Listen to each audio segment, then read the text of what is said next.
নমস্কার। অনেক দিন আগে একবার এক আশ্রমে গুরুর কাছে শিষ্য এসে বললেন, গুরুদেব, কেউ একজন আমাদের আশ্রমে একটা গাভী দান করে গেছেন। তখন গুরুদেব বললেন, বাহ, চমৎকার বিষয়। এটা খুবই ভালো যে এখন থেকে খাঁটি গরুর দুধ খাওয়া যাবে। এটা চমৎকার।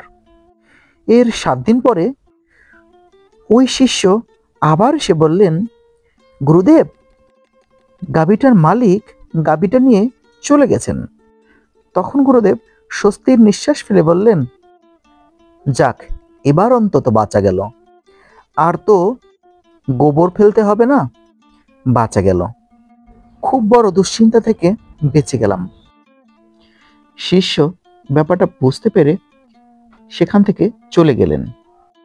কিন্তু কথা হচ্ছে, এই গল্পের একটি গুরুত্বপূর্ণ শিক্ষা আছে।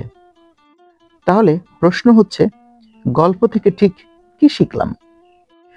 গল্প থেকে আমরা এটাই শিখলাম যে পরিবেশের পরিস্থিতির সাথে যদি মনের স্থিতি বদলে দেওয়া যায়, তাহলে দুঃখ সুখে পরিণত হবে, জীবন হবে অনাবিল আনন্দের।